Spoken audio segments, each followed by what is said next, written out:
Hola, bienvenidos a Amor con Verdad Podcast. Ok, soy las manos.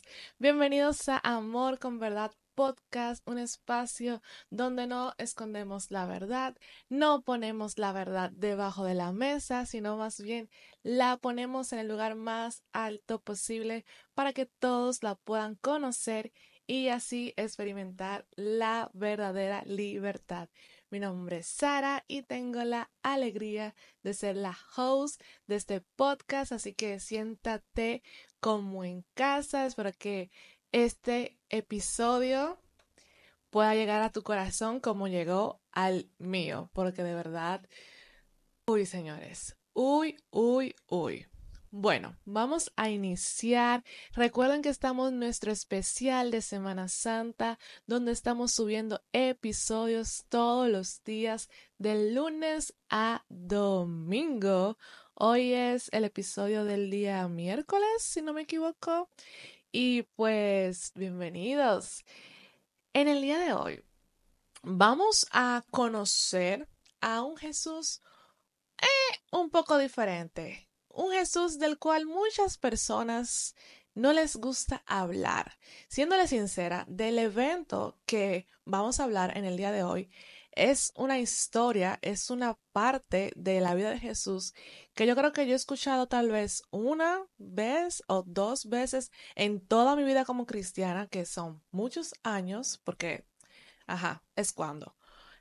Yo he escuchado que se ha hablado de este tema o de esta faceta de Jesús o de esta historia una o dos veces. Entonces, es un Jesús no muy conocido, el cual vamos a hablar hoy. Un Jesús que mucha gente no le gusta que se hable, que se converse de él, pero pues es necesario, gente, es necesario conocer todos los aspectos de Jesús. Esto fue lo que yo les prometí que íbamos a tener en este podcast y esto es lo que vamos a tener. Vamos a conocer la vida de Jesús, la persona de Jesús profundamente, sin dejar nada aparte. Esta semana el objetivo es poner la vida de Jesús bajo la lupa. Es poner la vida de Jesús bajo la lupa. Así que hay que mostrar estas partes que a muchas personas le incomoda, que a muchas personas como que no les cuadra este Jesús, el cual vamos a hablar hoy, con el Jesús que repartió peces y panes, con el Jesús que sanó enfermos, con el Jesús que le dijo a la mujer pecadora, hey, ¿dónde están los que te acusaban? Ah, ellos no te acusan, yo tampoco. Como que a muchas personas se le hace difícil concordar este Jesús del cual vamos a hablar el día de hoy con este otro Jesús lleno de amor, lleno de paz, de tranquilidad.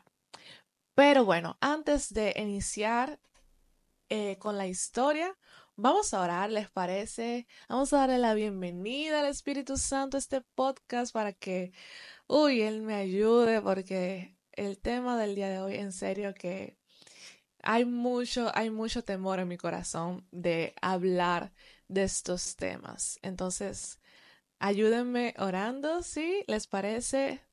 Démosle la bienvenida al Espíritu Santo a este hermoso podcast para que Él nos ayude y Él sea hablando porque realmente su palabra es la que da vida. Amén. So, oremos. Señor, gracias por esta oportunidad que me das de compartir tu palabra.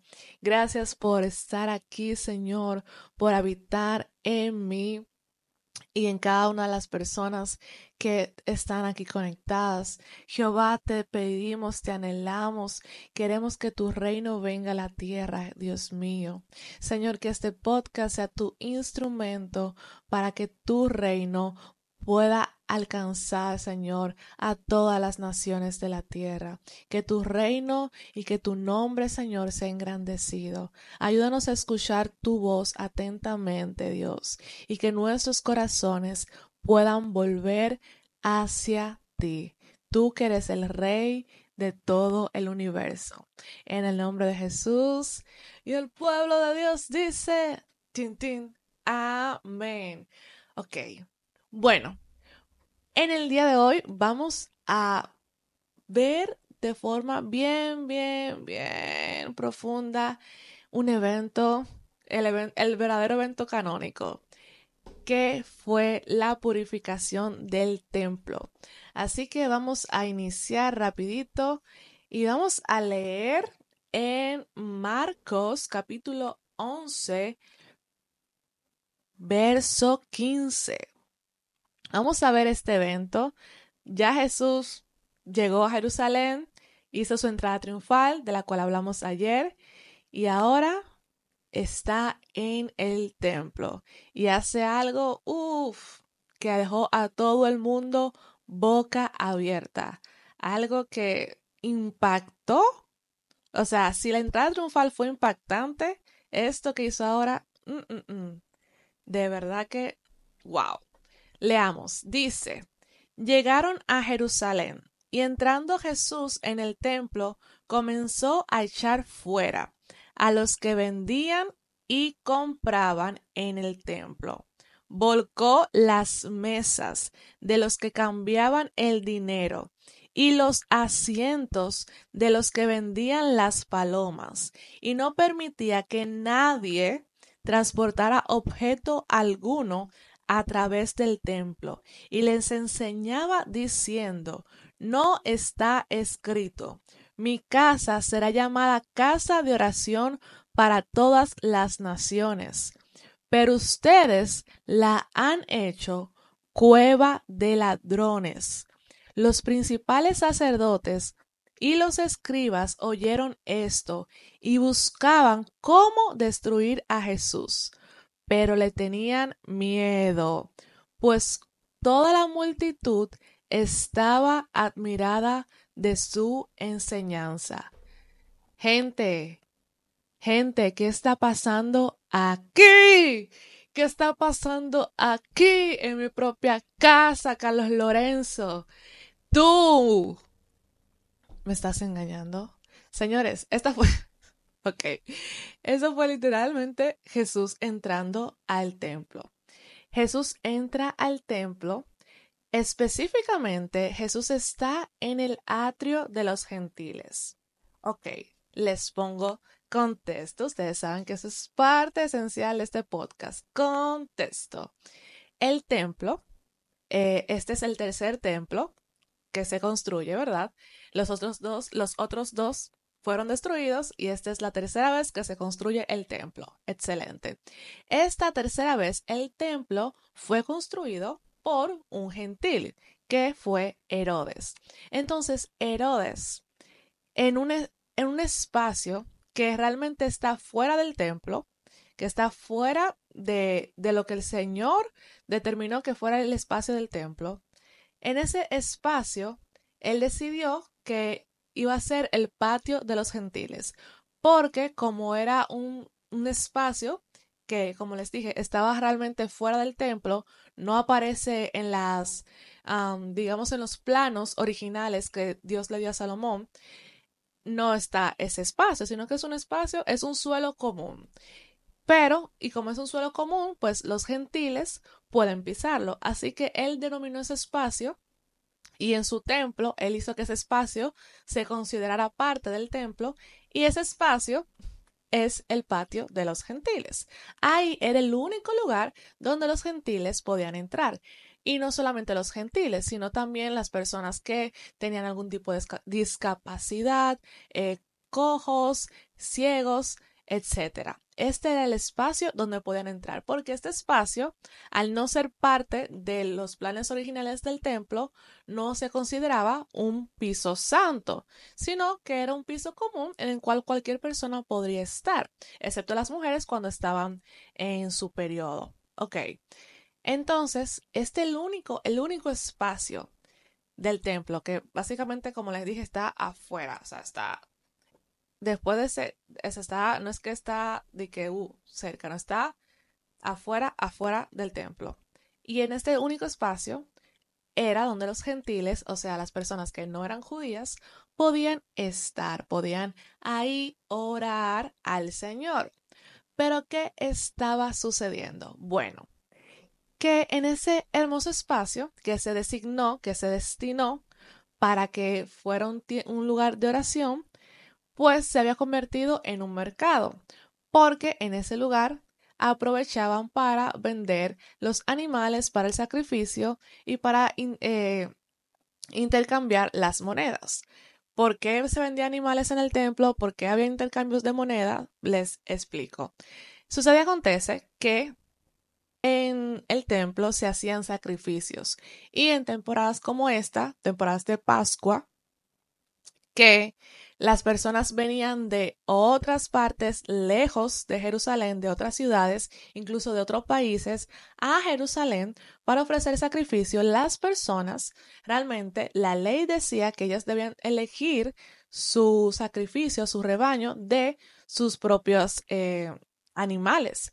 Pero para esas personas, como venían lejos, para ellas no coger la lucha de cargar ese animal de tan lejos, pues, ¿qué hacían? Que cuando llegaban al templo compraban ahí el animal para el sacrificio, que se les hacía más fácil que traerlo desde su ciudad, desde su país. Entonces, las personas hacían esto, compraban el animal que debían sacrificar en el templo en vez de traerlo de sus casas. Y ellos preferían pagarlo más caro que hacer el sacrificio, otra vez les digo, de criar ese animal y traerlo desde la lejanía de su casa, que podría ser en otra ciudad o en otro país incluso. Entonces, las monedas, ¿por qué había intercambio de monedas? Sucede y acontece que una vez al año había que pagar como el impuesto del templo. Y este impuesto se debía pagar en una moneda especial que, déjeme buscarle el nombre porque se me olvidó, es cuando se llamaba la moneda de Tiro. Esta era la única moneda que se aceptaba en el templo y la excusa que decían que utilizaban los religiosos de ese tiempo es que las otras monedas tenían inscripciones de otros dioses, inscripciones de ídolos y por lo tanto pues no se podrían aceptar en la casa de Dios. Pero la realidad es que las otras monedas eran hechas de una plata que era menos pura, por lo tanto era una plata menos valiosa. Así que por eso ellos aceptaban la moneda que era más costosa, que era la moneda de Tiro, la que tenía la plata más purificada. Entonces, esta era la verdadera razón, que ellos preferían una moneda con mayor valor. Entonces, las personas que intercambiaban esas monedas lo hacían ahí en el patio de los gentiles y esas personas abusaban. Obviamente no lo cambiaban por un precio justo, sino que abusaban y cobraban mucho más de lo que deberían haber cobrado por el intercambio de monedas. Entonces, esto es lo que está sucediendo en el patio de los gentiles. El único lugar, repito, donde los gentiles, o sea, las personas que no son judías, podrían acercarse a Dios, podrían orar a Dios. El único lugar donde las personas cojas, las personas ciegas, podrían también acercarse a Dios y orar y tener este tiempo, esta intimidad con el Señor, poder estar en su templo, ¿verdad? Recrearse en el templo de Dios. El único lugar donde estas personas podían tener esta comunicación, esta relación, pues estar en el templo de Dios. Lo convirtieron en un mercado. Imagínate tú cómo tú vas a poder orar en un lugar donde hay una vaca por ahí, mu, hay otra oveja por ahí, ve, hay otra paloma, ru, ru, así que hace la paloma. O sea, hay un reguero de animales que no están callados porque ningún animal va a estar de que, déjame quedarme callado porque estoy en el templo, ¿verdad que no? Entonces, tú esos animales voceando, o como sea que se dice cuando los animales hablan y se expresan, aparte, un montón de gente, wey, a 50, a 20, a 30, mira, eso no está ahí, mira, todo está muy caro. O sea, literalmente convirtieron el templo del Señor, o específicamente esa área que era para que los gentiles, para que las personas que no pudieran entrar al siguiente atrio, ¿verdad? Que no pudieran entrar realmente al espacio, a las limitaciones del templo, pudieran acercarse a Dios. Lo convirtieron en un mercado, una Duarte con París. No sé qué otro mercado puedo decirte si no eres de República Dominicana para que me entiendas, pero un mercado, o sea, ¿Cómo es posible para una persona tener comunicación con Dios, orar, adorar en la tranquilidad, en la paz de Dios? No puede, no puede. O sea, imagínate que tú eres un gentil y tú dices, wow, quiero ir para el templo de Dios para poder ahí adorar al Señor, para poder estar con Él, orarle, no sé qué. Y tú llegas a tu templo, ¿cómo tú te conectas? Con una vaca ahí al lado diciendo mu, con una oveja al otro lado, con una paloma al otro lado, con un regalo de gente voceando. O sea, habían, les mencioné en el capítulo anterior, creo, que por lo menos 100.000 peregrinos llegaban a Jerusalén para esta fecha. O sea, eso estaba lleno de gente, lleno de animales, lleno de gente voceando. No había forma de que una persona pudiera conectarse con el Señor en ese espacio de tanto, tanto, tanto, tanto ruido. Entonces, cuando Jesús entró al templo y vio esta situación que estaba aconteciendo en el patio de los gentiles, se enojó de tal forma que él no dijo de que, ay, wow, qué triste. Mira, convirtieron la casa de mi papá en una cueva de ladrones. Ay, tú. No, esa no fue la actitud de Jesús. Jesús agarró la mesa donde estaban vendiendo la moneda y la cosa y volteó la mesa y tiró la paloma por un lado y tiró la vaca para otro lado y los becerros para otro lado y la oveja para otro lado. O sea, Jesús se puso en el medio de tal forma que ni los que podían vender, ni los que compraban podían comprar. Jesús desbarató el mercado. Dice la palabra en Juan, nos explica un poquito con más detalle, ajá, y dice que él hizo una azota de cuerdas. O sea, no fue una ira de que como que salió de sí mismo, no fue. Todo lo que hizo Jesús fue pensado, fue enojado, pero pensado. Él agarró, hizo su azote de cuerdas y empezó, para afuera todo el mundo, fuá, fuá, tú que compras, tú que vendes, fu. Y empezó a botar a la gente de ese lugar, a destruir ese mercado y empezó a citar la palabra de Dios. Porque déjenme decirles que cuando él dice no está que escrito, él está citando la Biblia. Específicamente, él está citando primero Isaías 56, donde se dice que la casa de Dios debería ser casa de oración para las naciones. Y yo les voy a leer un poco de ese versículo para que ustedes entiendan el propósito del Señor, el deseo del Señor con su casa. Él fue que determinó que su casa no sea solamente casa de oración para los judíos, sino que su deseo es que sea casa de oración para las naciones. Ese es el deseo del Señor para el templo y él lo expresó a través del profeta Isaías. Escuchen lo que dice. Dice, no permitan que los extranjeros que se comprometen con el Señor digan, el Señor nunca dejará que yo sea parte de su pueblo. Vamos a saltar al verso 6. También bendeciré a los extranjeros que se comprometan con el Señor, quienes lo sirvan y amen su nombre, quienes le adoren y no profanen el día de descanso, y quienes se mantengan fieles a mi pacto. Los llevaré a mi santo monte de Jerusalén y los llenaré de alegría en mi casa de oración. Aceptaré sus ofrendas quemadas y sus sacrificios, porque mi templo será llamado casa de oración para todas las naciones.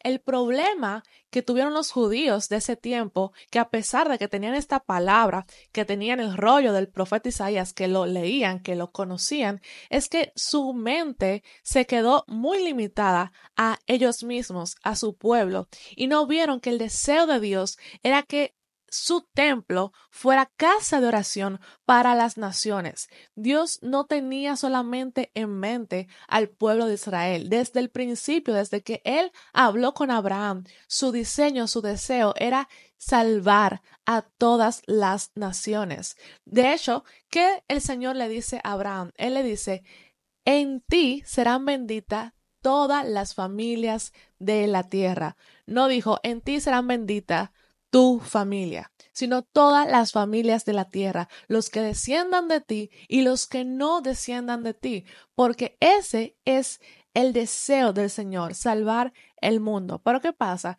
Que los judíos de ese tiempo solamente estaban pensando en ellos e ignoraron que el deseo del Señor era justamente eso, que los gentiles pudieran tener ese espacio, que los gentiles pudieran entrar a su templo, a su casa de oración, para que pudieran hablar, comunicarse, intimar con Él.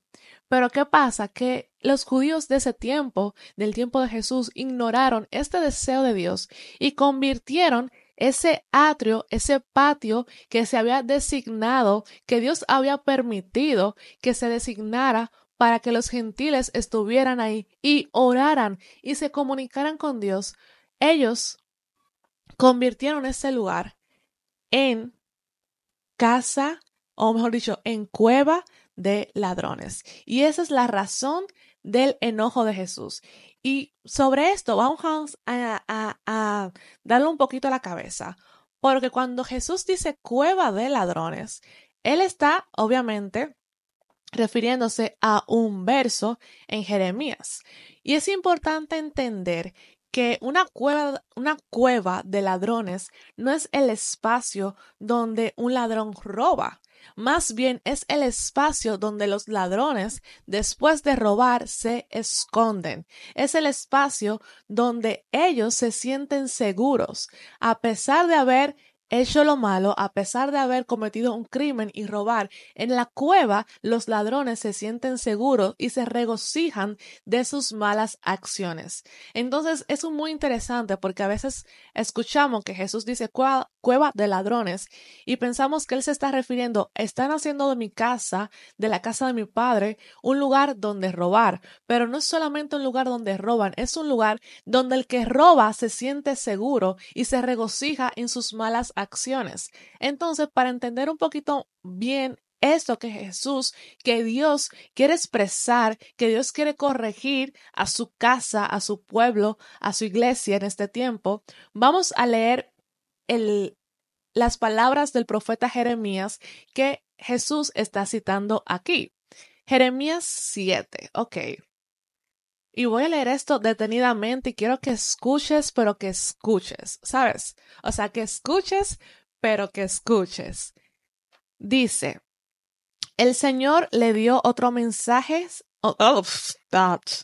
El Señor le dio otro mensaje a Jeremías diciendo, vete a la entrada del templo del Señor y dale el siguiente mensaje al pueblo. Oh Judá, escucha este mensaje del Señor. Escúchenlo todos ustedes que aquí adoran al Señor. Esto dice el Señor de los ejércitos celestiales, Dios de Israel. Incluso ahora, si abandonan sus malos caminos, les permitiré quedarse en su propia tierra. Pero no se dejen engañar por los que le prometen seguridad, simplemente porque aquí está el templo del Señor. Ellos repiten, el templo del Señor está aquí, el templo del Señor está aquí, pero seré misericordioso únicamente si abandonan sus malos pensamientos y sus malas acciones y comienzan a tratarse el uno al otro con justicia, si dejan de explotar a los extranjeros, a los huérfanos y a las viudas, si dejan de asesinar y si dejan de dañarse ustedes mismos al rendir culto a los ídolos. Entonces le permitiré quedarse en esta tierra que les di a sus antepasados para siempre. No se dejen engañar, ni crean que nunca tendrán que sufrir porque el templo está aquí. Es una mentira. De verdad piensan que pueden robar, matar, cometer adulterio, mentir, quemar incienso a Baal y a los otros nuevos dioses que tienen, y luego venir y presentarse delante de mí en mi templo a repetir, estamos a salvo, solo para irse a cometer nuevamente todas las mismas maldades. ¿No reconocen ustedes mismos que este templo que lleva mi nombre se ha convertido en una cueva de ladrones? Les aseguro que veo todo el mal que ocurre allí. Yo, el Señor, he hablado. ¿Qué está sucediendo? ¿Qué es lo que Dios está criticándole al pueblo de Israel en este verso? Él les está diciendo, ustedes se sienten seguros porque mi templo está ahí y se sienten tan seguros solamente porque mi templo está ahí y ustedes asesinan, mienten, roban, maltratan a las viudas, a los huérfanos, a los extranjeros, a las personas menos favorecidas. Ustedes van y le rinden culto a ídolos y luego vienen a mi templo y dicen, no pasa nada, estamos seguros, el templo de Dios está aquí, voy a ofrecer un sacrificio, me va a limpiar el pecado y no pasa nada, para luego salir a cometer otra vez los mismos pecados. Y Dios le dice, ¿tú te sientes seguro porque el templo está aquí? Y vas y cometes los mismos pecados y tú piensas que no va a pasar nada. He aquí, yo lo veo. Ustedes han convertido mi templo, mi casa, en una cueva de ladrones. Ustedes hacen el mal y todos ven que están haciendo el mal los unos y los otros y van a mi templo y se regocijan de que han hecho el mal y piensan que nada les pasará. Se sienten seguros en su cueva. Se sienten ahí bien, porque tenemos el templo aquí. Vamos a sacrificar otra vez este cordero. Voy a poner mi mano sobre él, se me va a quitar el pecado y voy a poder ser libre para volver a cometer otra vez el mismo pecado. Y dice Dios, yo lo estoy viendo. Yo lo estoy viendo. Y cuando yo leí esto, me recordó inmediatamente lo que habla la palabra en Hebreos 10. Y quiero leérselos también porque es que la palabra de Dios es suficiente, como que de verdad no quiero ni agregar algo más de lo que dice la palabra. Hebreos 10, verso 26. Queridos amigos, si seguimos pecando a propósito después de haber recibido el conocimiento de la verdad, ya no queda ningún sacrificio que cubra esos pecados. Solo queda la terrible expectativa del juicio de Dios y el fuego violento que consumirá a sus enemigos. Pues todo el que rehusaba a obedecer la ley de Moisés era ejecutado sin compasión por el testimonio de 2 o 3 testigos. Piensen pues cuánto mayor será el castigo para quienes han pisoteado al Hijo de Dios y han considerado la sangre del pacto, la cual nos hizo santos, como si fuera algo vulgar e inmundo, y han insultado y despreciado al Espíritu Santo que nos trae la misericordia de Dios. Pues conocemos al que dijo, yo tomaré venganza, yo les pagaré lo que se merecen. También dijo, el Señor juzgará a su propio pueblo. Es algo aterrador caer en manos del Dios vivo. Aquí en Hebreos está diciendo, gente, si por la ley de Moisés, cuando la gente no la obedecía, podrían ser asesinados por el testimonio de 2 o 3 testigos, ¿cuánto más castigo tú piensas que vamos a tener si despreciamos, si desvalorizamos la sangre de Jesús y el regalo del Espíritu Santo? ¿Cuántas personas se sienten seguras porque dicen, es que estamos en el tiempo de gracia, yo puedo pecar y pido perdón y la sangre de Jesús, aleluya, me limpia de todo pecado? ¿Cuántas personas hacen esto y le piden perdón al Señor, pero sabiendo en su corazón que después de pedirle perdón al Señor van a volver a pecar? En su corazón ya tienen la intención de volver a pecar. No es que, el pecado me agarró y no pude escaparme, no. En su corazón tienen la intención de volver a pecar. ¿Piensas tú que vas a salir inocente? Dice la palabra que el Señor no toma por inocente al culpable.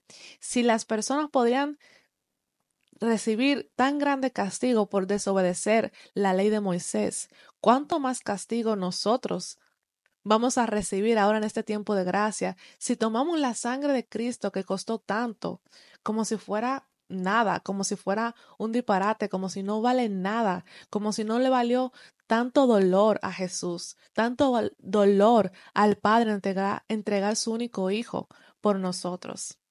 Muchas de las personas piensan, no, el Dios del Antiguo Testamento era así, súper, cuidado, fuego consumidor.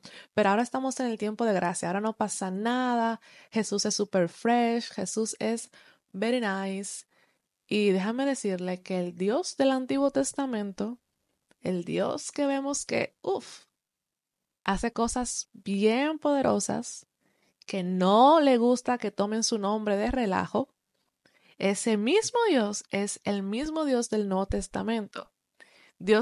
Jesús no es otro Dios. Jesús es la imagen del Dios invisible del Antiguo Testamento. Dice su palabra que Jesús, Él se presenta como el Alfa y el Omega, que Él es el mismo ayer, hoy y siempre. Dice también la palabra que en Dios no hay sombra de variación. Entonces, decir que el Dios del Antiguo Testamento y el Dios del Nuevo Testamento son personas diferentes, o que no, es que ahora en el Nuevo Testamento él ya no es así. Él dejó eso de enojarse. Él ahora es súper paz y amor para todos. Love you guys. No. Él es el mismo Dios del Antiguo Testamento, sigue siendo el mismo Dios del Nuevo Testamento, el mismo Dios de ahora y el mismo Dios por los siglos de los siglos. Entonces, el mismo Dios que dice en su palabra que es fuego consumidor, sigue siendo fuego consumidor ahora. En la palabra dice en Nahum, versículo 1, el Señor, en Nahum capítulo 1, dice, el Señor es Dios celoso, lleno de ira y venganza. Él toma venganza de todos los que se le oponen y persiste en su furia contra sus enemigos. El Señor es lento para enojarse, pero su poder es grande y nunca deja sin castigo al culpable. Es cierto, Dios es tardo para la ira. Si no fuera así, yo no estuviera aquí, tú tampoco. Créeme que no. Pero no significa que su ira no va a llegar. Es tardo para la ira, pero la ira va a llegar. Llegará ese momento donde Él va a derramar su ira. Muchas veces se tiene este concepto de que la ira es un sentimiento malo, pero no necesariamente. ¿Por qué?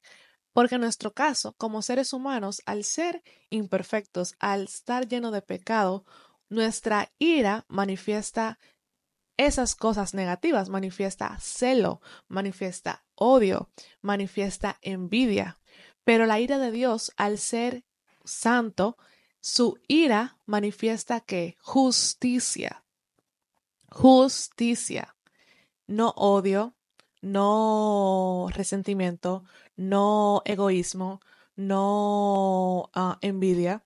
La ira de Dios manifiesta su justicia. Por lo tanto, la ira de Dios es buena, la ira de Dios es santa.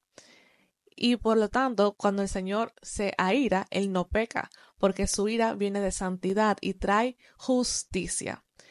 Y la ira es parte de lo que es Dios. Es una de sus características. Él es un Dios que es fuego consumidor.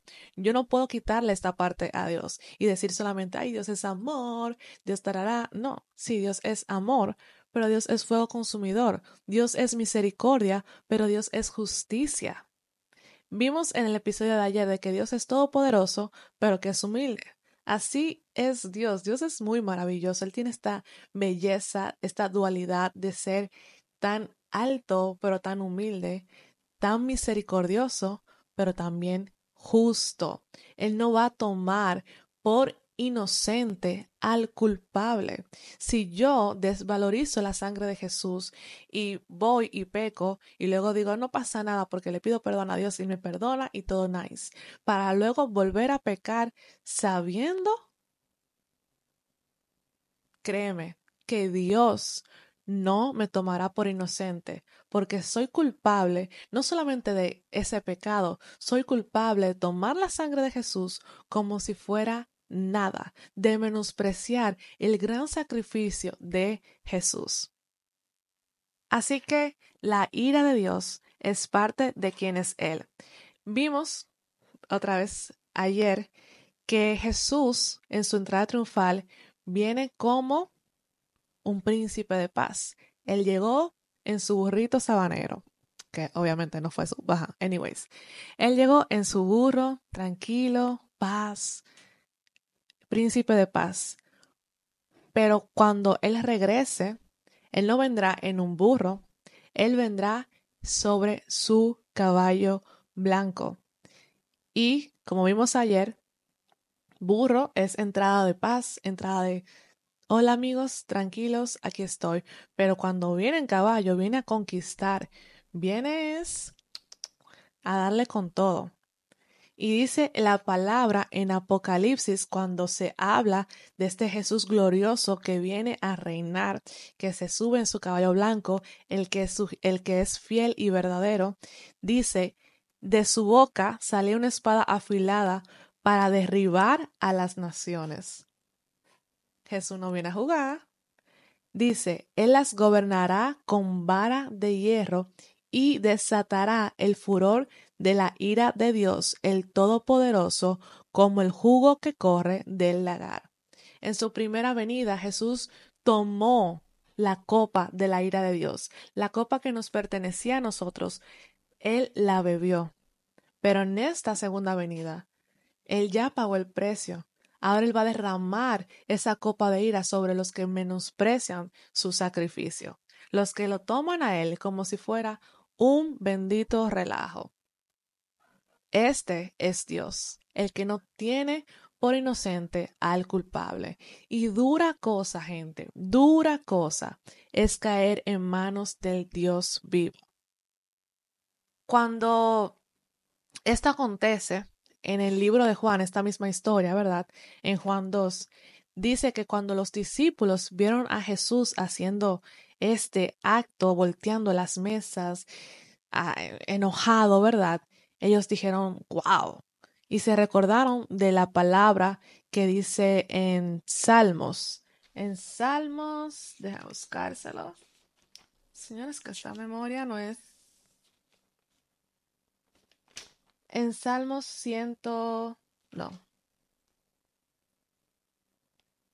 En Salmos 69, verso 9, que este salmo es otro salmo mesiánico y en este salmo habla del sufrimiento de Jesús, ¿verdad? De lo que va a pasar Jesús. Muchas de estas cosas las hemos cumplido, pero lo que quiero rescatar, cuando tú lees el salmo entero en tu casa, te vas a dar cuenta que cuando Él dice que el celo de tu casa me consume, cuando Él habla esto, en el contexto del Salmo te das cuenta que una de las razones por la que Cristo decide pasar por todo este sufrimiento por la cruz es porque el celo de la casa del Señor le consume. Y Él quiere purificar su casa, su templo, su pueblo para Dios.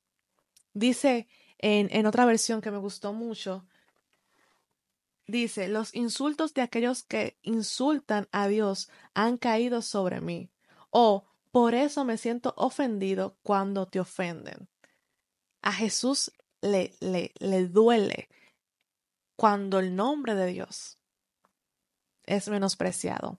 Cuando se insulta a Dios, se insulta a Jesús y esos insultos caen sobre él.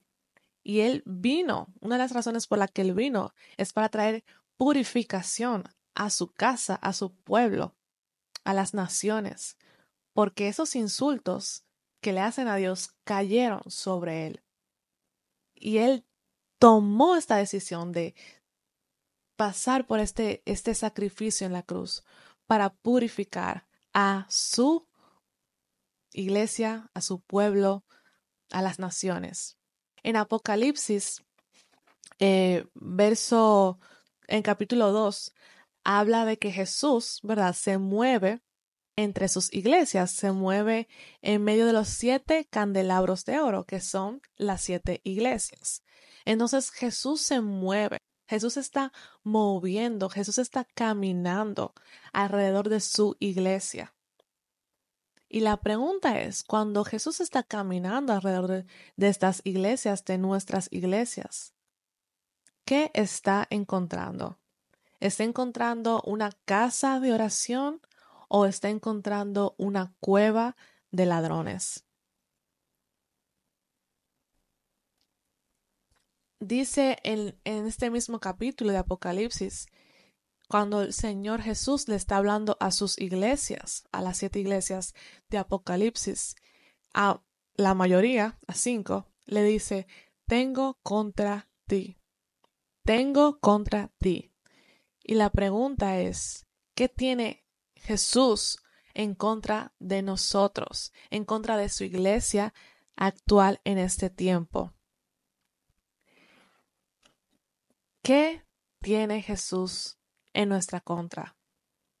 Piensen, porque algo que me impactó es la simbología o la similitud. En ese tiempo estaban comercializando ¿qué? Palomas y corderos. ¿Qué tiene Jesús en contra de su iglesia para este tiempo?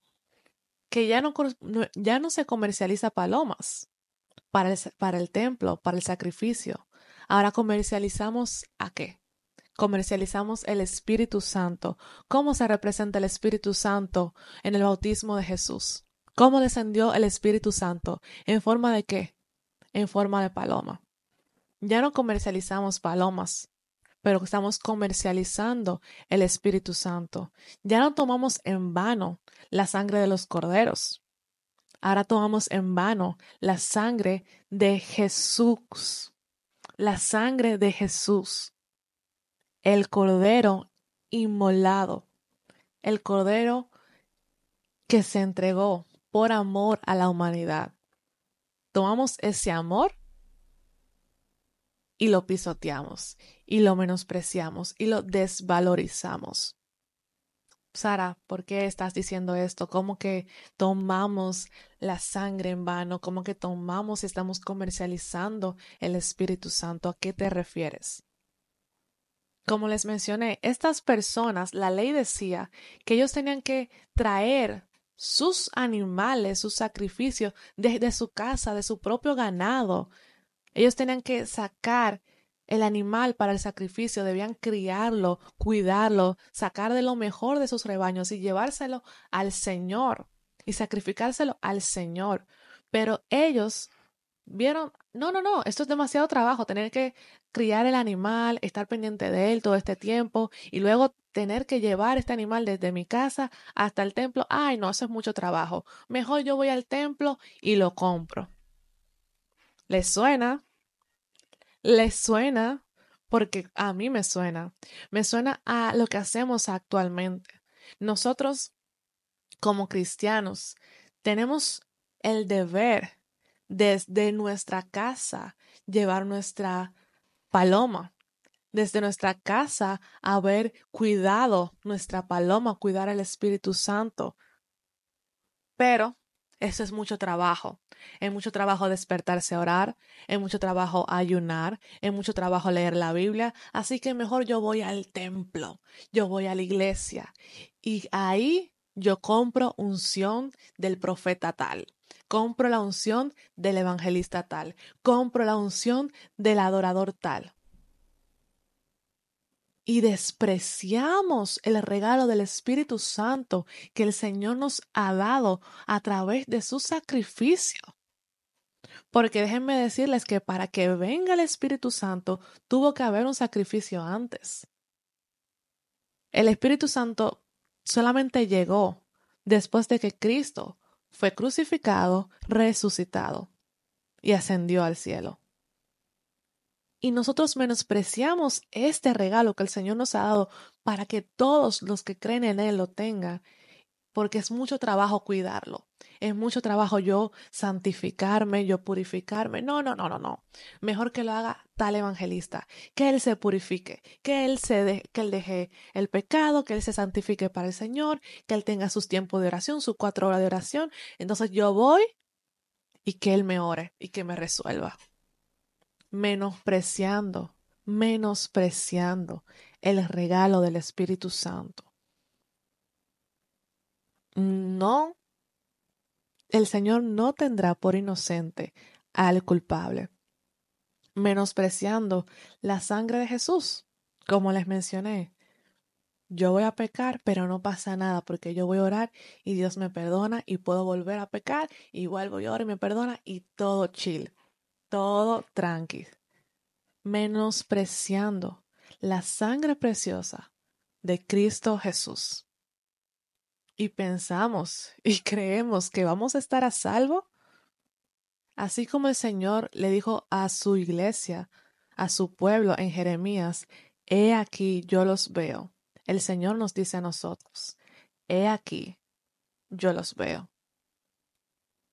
Porque tenemos esta actitud horrible, esta actitud nefasta que tenía el pueblo de Israel. Cuando Moisés y el pueblo de Israel salen de Egipto y están en el desierto, el Señor llama y le dice a Moisés que santifique al pueblo. Y el deseo del Señor, cuando tú lo lees detenidamente, Él quería que el pueblo realmente se acercara más a Él, que el pueblo subiera al monte. Pero ¿qué pasa? Que debido al pecado del pueblo, debido a su duro corazón, el Señor no les permitió subir porque si subían se iban a morir.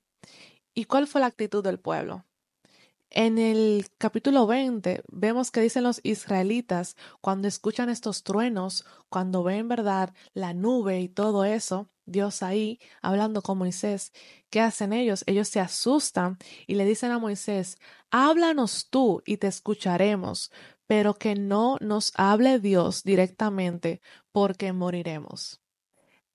Los israelitas prefirieron no tener comunicación con Dios directa, que la tenga otro, que la tenga Moisés, que Moisés se sacrifique, que Moisés coja lucha y suba al monte, que Moisés arriesgue su vida y ellos se quedan tranquilos, tranquilos a la orilla y que Moisés vaya. ¿Por qué? Porque ellos no se quieren arriesgar a morir. Que lo haga otro, que lo haga otro, porque ellos aman demasiado su vida para arriesgarla, para comunicarse con Dios, para tener una relación con Dios. ¿Para qué arriesgarse? Si puede ir Moisés, que vaya Moisés. Y esa actitud nefasta la estamos teniendo nosotros en este tiempo, la iglesia de Cristo. Y es increíble porque es tan diferente la actitud del pueblo a la actitud de Moisés. Porque en el capítulo 33, ¿qué le dice Moisés a Dios? Muéstrame tu gloria. Y Dios le dice, no, no hay hombre que vea mi gloria, que vea mi rostro y viva. Pero a Moisés no le importa arriesgarse. A Moisés no le importa si él tiene que perder su vida, porque él quiere la gloria de Dios. Esta es la diferencia. El pueblo de Israel quiere los milagros, quiere la salvación, quiere que el Señor le dé la tierra de Canaán, pero no quiere al Dios de los milagros, al Dios de la salvación, al Dios que te va a llevar a la tierra de Canaán.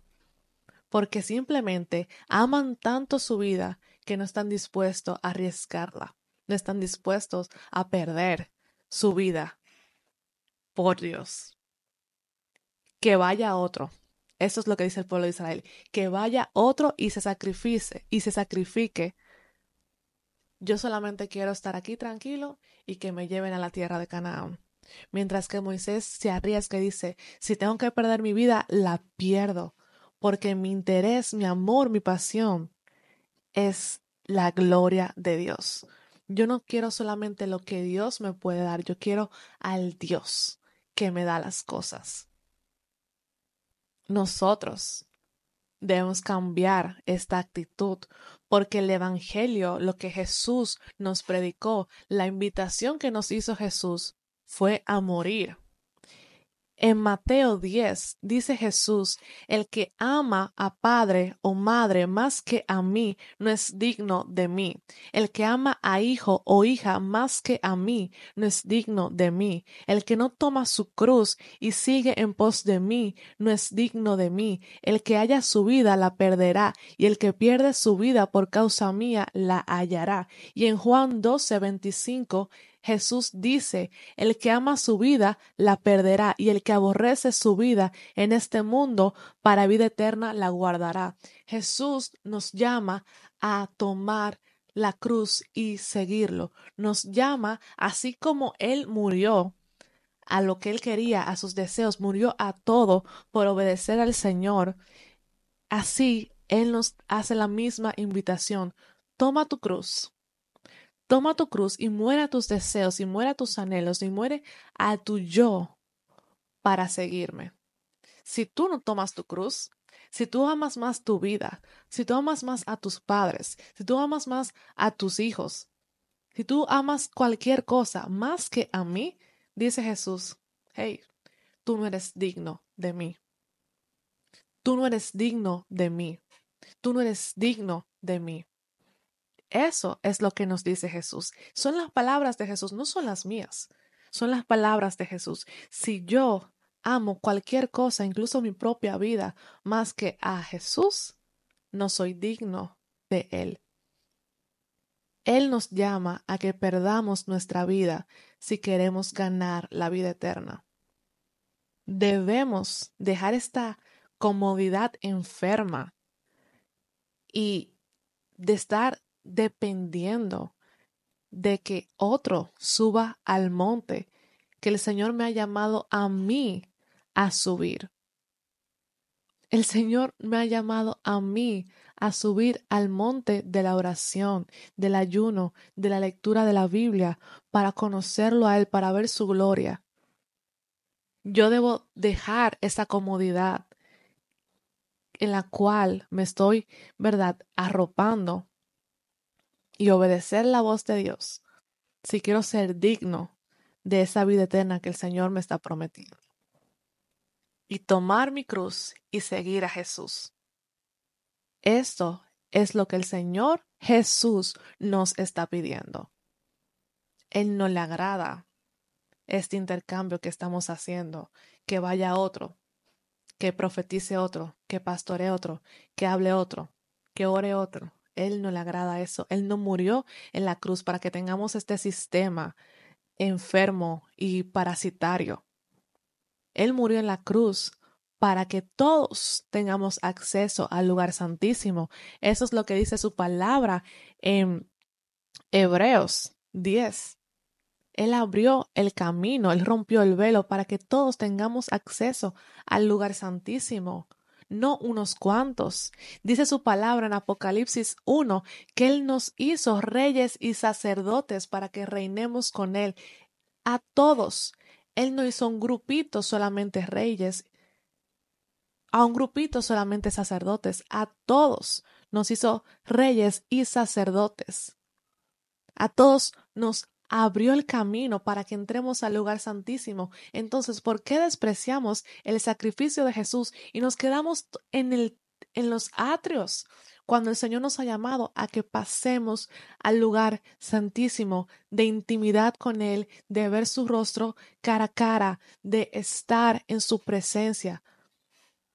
¿Por qué despreciamos esta oportunidad, este privilegio de entrar confiadamente, dice la palabra, al trono de la gracia? No. O sea, Jesús vino, se sacrificó para que podamos entrar todos al trono de la gracia y tú dices, no, no, mejor no, yo me quedo aquí afuera, que vaya el evangelista fulanito, que vaya la profeta perenceja, yo me quedo aquí. Jesús se sacrificó por todos para que todos pudiéramos entrar. ¿Cómo vamos a seguir menospreciando su sacrificio y quedándonos a la orilla? Quedándonos debajo cuando Él nos ha llamado a que subamos el monte y nos encontremos con Él. Pensamos que esa es la actitud que le agrada a Dios, porque déjame decirte que está lejos, lejos de lo que el Señor le agrada. Y lo estamos viendo en su palabra, no yo. Todo es su palabra. Él es quien lo está diciendo y quien lo ha dicho desde siempre. Entonces, cuando el Señor Jesús está hablando con la mujer cananea que tiene la hija endemoniada, ¿verdad? Jesús le dice, mira, el pan solamente está reservado para los hijos. Y ella le dice, ustedes saben la historia, pero hasta los perrillos, Señor, comen. ¿De qué comen los perrillos? Comen de las migajas que caen de la mesa. Pero el pan está reservado ¿para quién? Para los hijos. Y dice la palabra en Juan capítulo 1 que a los que creen en su nombre, Él les dio potestad de ser llamados hijos de Dios. Entonces, si tú y yo somos cristianos, nos hacemos hijos de Dios y por lo tanto tenemos derecho al pan. Así que si tú tienes derecho a comer en la misma mesa de Jesús, comer pan, ¿por qué te quedas afuera esperando que caigan migajas? Que caigan las migajas del profeta tal a tu mesa, cuando el Señor te ha invitado a que te sientes con Él y que comas pan. Jesús habla una parábola de la invitación de la gran cena.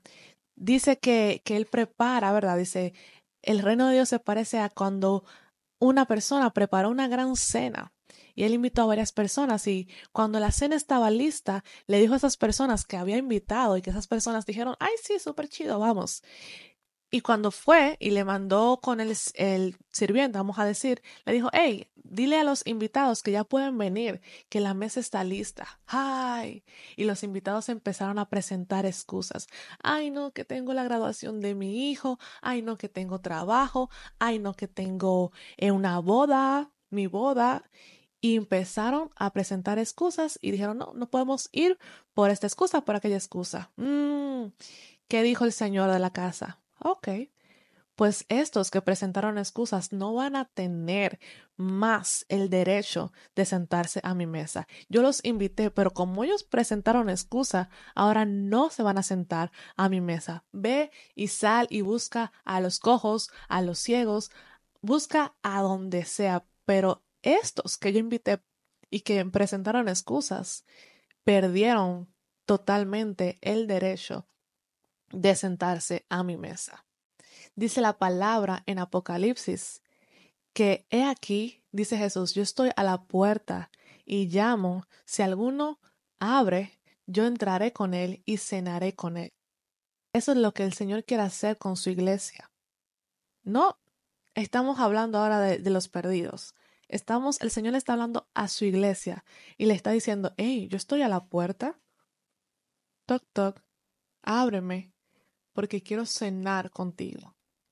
No quiero tener una relación a distancia. No quiero que me vayas a buscar a través del profeta tal, del evangelista tal. Quiero que vengas. Quiero sentarme a cenar contigo cara a cara.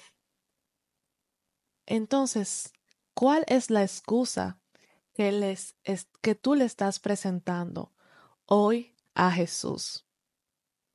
¿Cuál es esa excusa por la que dices, no, no puedo sentarme contigo a la mesa, no puedo comer pan, pero mándame un poco de migaja a través de tal evangelista, a través de tal pastor? Y el Señor así, mirándote. Pero ¿por qué te conformas con esas migajas cuando yo pagué el precio para que te sientes conmigo a la mesa? El Señor nos invita a tener una relación con Él. Él pagó el precio para que podamos tener esta comunión. Así que dejemos de menospreciar su sacrificio y presentar estas excusas delante de Él y tomemos nuestra cruz y subamos al monte de la oración, de la lectura de la palabra, del ayuno, intimemos con el Señor que nos ha llamado a tener una relación directa con Él. Dice en su palabra que nosotros ahora somos el templo de Dios. Ya no hay templo en Jerusalén. El templo no es el edificio de la iglesia, el templo somos nosotros, cada uno de los que creyeron en Dios. Entonces, cuando el Señor ve tu templo, ¿quiere voltear mesas? ¿O dice, este templo sí es casa de oración? Este templo aquí yo sí me siento feliz, yo me siento en casa. ¿Qué el Señor nos está diciendo ahora? Te dejo esta palabra para que reflexiones, porque el Señor no ha cambiado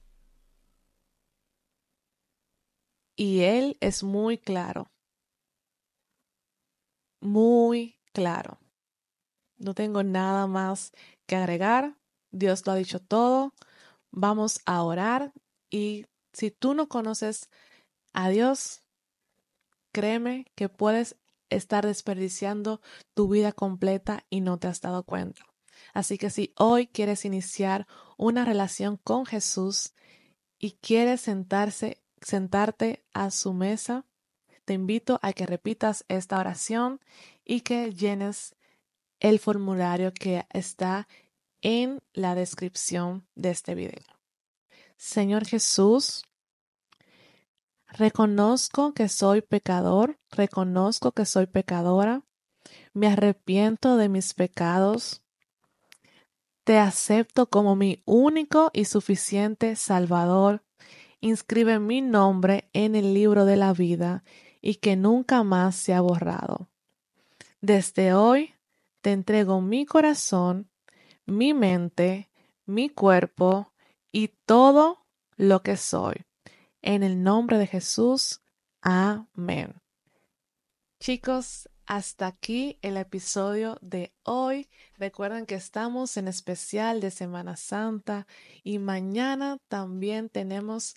Ay, espérense, soy el cabello. Y mañana también tenemos otro episodio, así que por favor, no duden en conectarse, en suscribirse si no se han suscrito o no sé en dónde me están viendo, porque según yo esto va a estar en todas las plataformas, pero nada, les invito a que puedan ver el episodio de mañana, que va a ser de mucha bendición, si Dios lo permite. Así que nada, muchísimas gracias por estar aquí, por conectarse, por escuchar y bueno, ya, se acabó. Terminamos, es cuando. Bye bye.